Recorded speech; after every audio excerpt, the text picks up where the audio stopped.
Eritrean government has suffered a diplomatic setback. It seems that weeks of diplomatic work failed to achieve the target which the Eritrean government wanted to achieve. Welcome to my views and news. Thanks for watching the channel. Two main news stories. Firstly, a setback for the Eritrean government. Secondly, fuel crisis in Tigray, where the supplied amount of fuel is way below than the required amount of fuel in Tigray. Let's start with the new story about a diplomatic setback for Eritrea.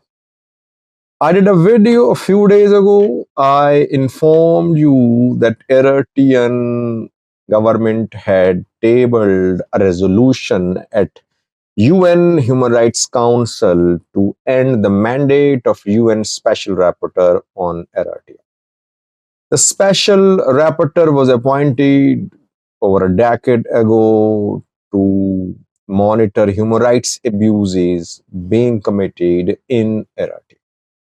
And Abdislam Babikar is working as the rapporteur. He's from Sudan, a Sudanese diplomat who was never allowed to visit Eritrea because from day one, Eritrea has been opposing the mandate of the special rapporteur.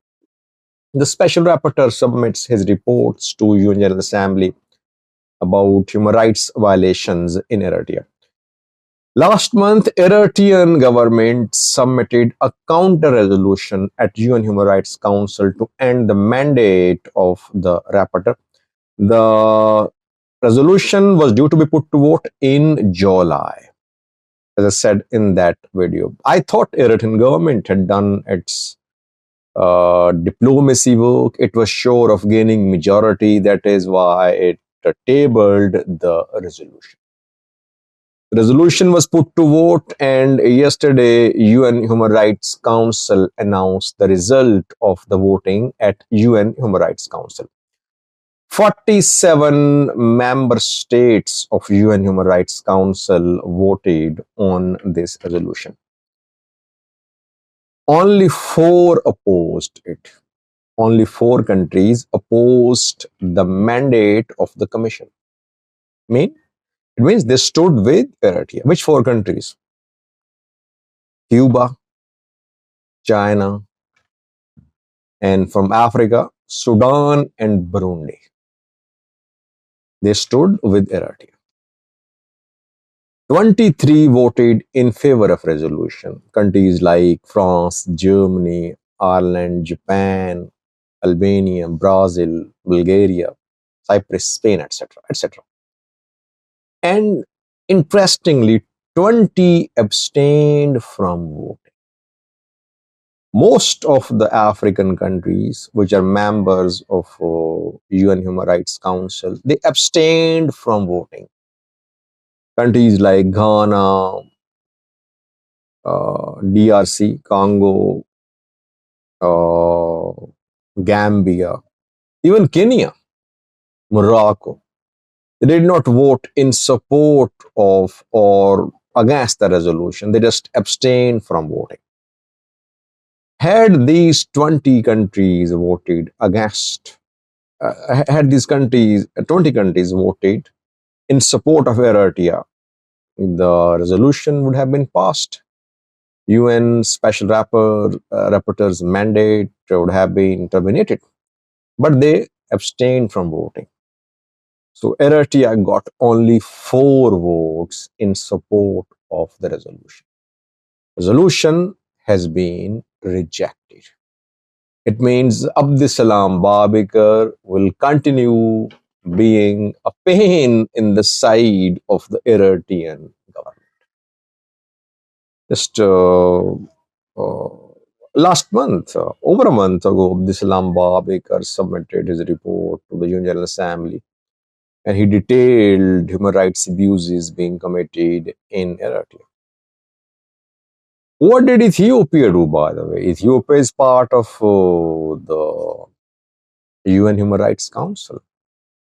US is not part of the council. Membership rotates among all the members of General Assembly. So only 47 are now members of UN Human Rights Council. They have a specified term. After this term, other countries will replace them.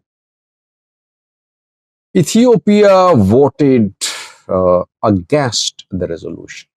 It voted in favor of continuation of the mandate of UN Special Rapporteur on Eritrea.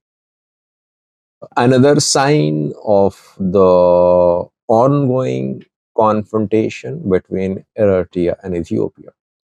Ethiopia, I think, was the only country which openly opposed the resolution backed by Eritrea. Nothing is happening to show that these two countries are going to solve their issues amicably through dialogue.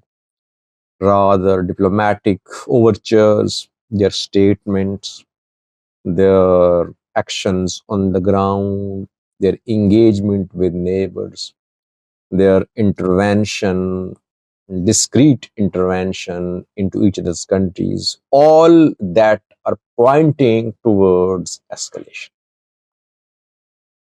Now, its second news story is from Tigray, where severe fuel shortage is paralyzing the lives of the people of Tigray.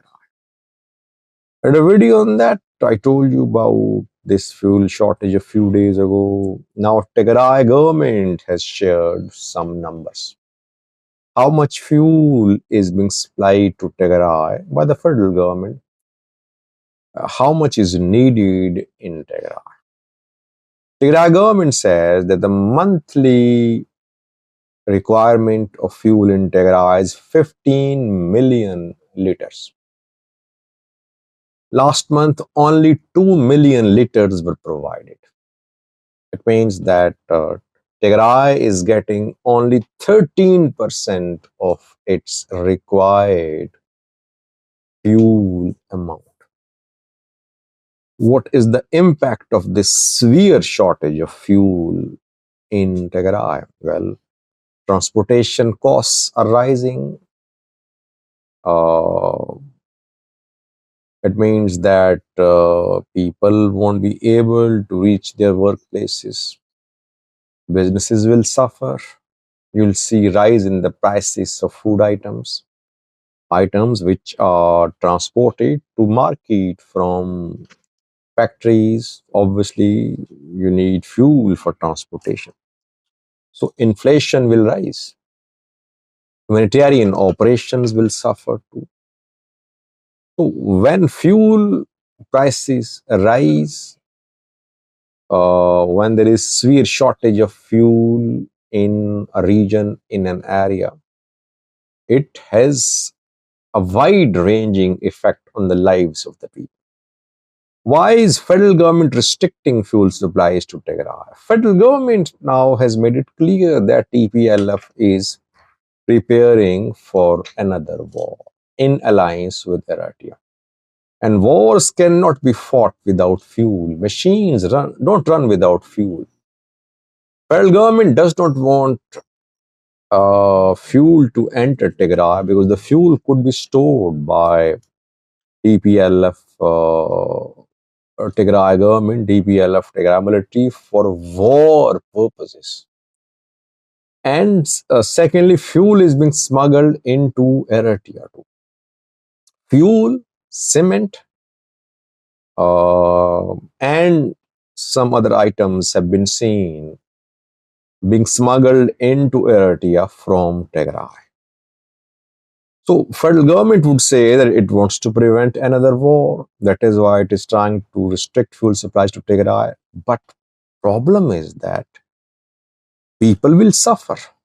They're already suffering. If there is severe shortage of fuel in Tigray, everything will be disrupted.